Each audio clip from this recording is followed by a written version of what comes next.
Good day, guys. These are the top 8 Jamaican folklore and urban legends.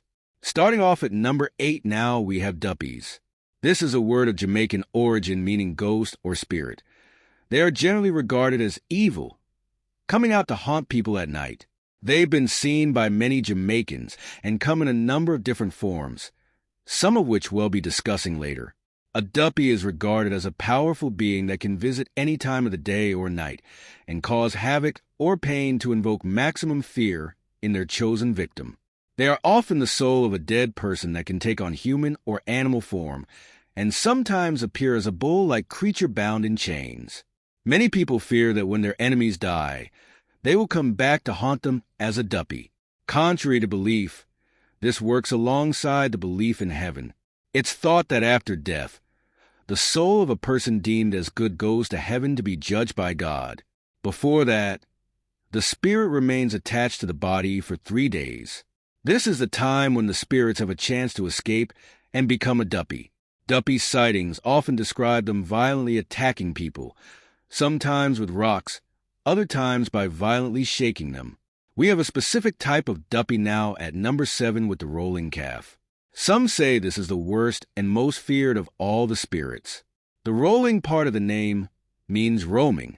It's a shapeshifter that can appear in a number of different forms.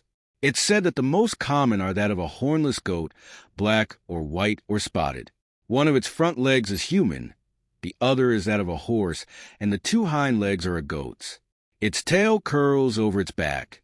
Its eyes are red and glow like blazing fires. Its nose spits hot flames.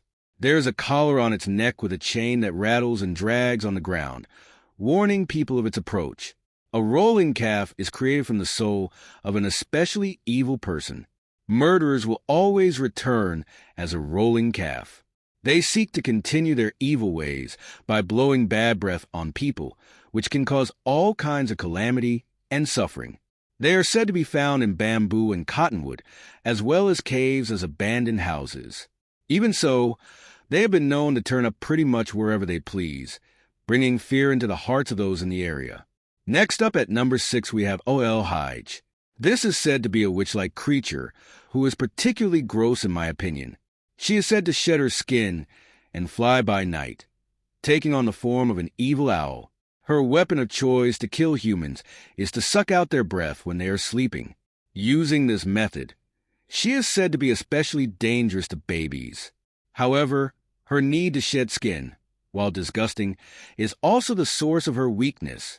They say you need to put salt and pepper on the shed skin. She will then be able to put the skin back on like normal because it will burn too much.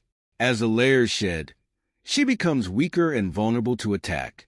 Some versions of the story state that the person who finds the skin of O.L. Hyde must say the words, "Salt and pepper for you, mama," while pouring the mixture onto the skin. Others say that laying an open Bible beside a baby's crib to protect them from the witch. Creepy stuff. Next up at number 5, we have River Mama. She is essentially a mermaid. Jamaican legend says that she inhabits the country's rivers and that all the fish are her children. People say she sometimes climbs out of the river to sit on the rocks and comb her long black hair. She may be a sight to see, but locals say you should never look at her, even for a moment. There's no telling what she will do if you try. Some say a sense peak will cause you to fall into a deep trance. At that point, she'll grab you by the heels and drag you under the river. Of course, with a creature like this on the loose, you may think people will want to put an end to the creature, but that's not a good idea. They say that if you try to catch River Mama, all the fish in the river will disappear and the river will run dry. The best course of action is to just hope you don't cross paths with her. Next up at number 4 we have Annie Palmer. Many in Jamaica have heard of this famous ghost, also known as the White Witch. She's said to haunt the grounds of Rose Hall Plantation near Montego Bay.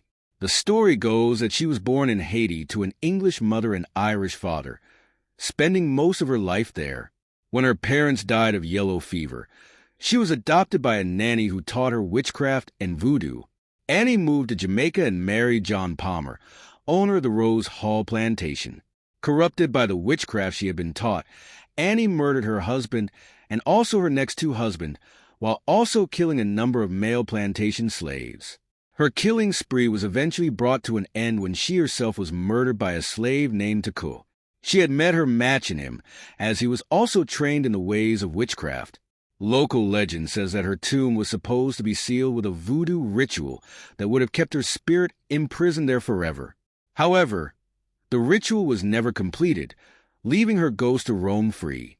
Many have reported seeing her ghost riding her horse around the plantation, or stood on the balcony overlooking the grounds. Next up at number 3 we have the cotton tree. Many Caribbean countries have spiritual stories linked to cotton trees. In Jamaica, some believe that cotton trees are the resting place of spirits of the dead, particularly its roots and branches. Many of the duppies we talked about earlier on the video are said to call a cotton tree their home. The belief is so prevalent that some people have refused to cut down silk cotton trees for fear of releasing the spirits inside. Moving on to number 2 now, we have the legend of Lover's Leap. In the 18th century, there were 2 slave lovers named Mizzy and Tunky. Legend says that the slave master took a liking to the girl. He intended to break them up and showered her with gifts. In a bid to have her for himself, he arranged for her lover to be sold off to another estate. However, their love was too strong. One night, they fled from the plantation.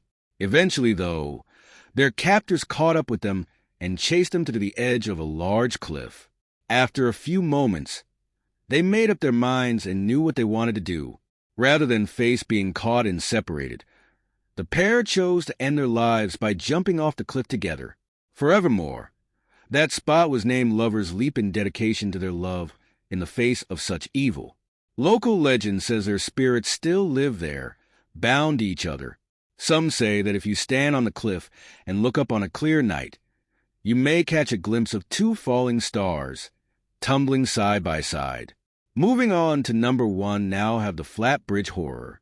Accidents happen, but when they keep happening in the same spot, it raises some eyebrows. Flat Bridge is one of those places. Over the years, it's seen a number of people die, far more than there should be. Some put it down to the bridge's poor condition, but there are many who blame the duppies. They say that the spirits of those who died constructing the bridge now haunt it. They are the ones to blame for all the accidents and vehicles pulled into the river. They say when the water turns the color of a green lizard, the duppies are going to pull somebody in soon. Others say it's the work of mermaids who live in a bottomless hole just below the bridge. Many believe that the mermaids are the reason each attempt to build a ridge along the bridge has failed.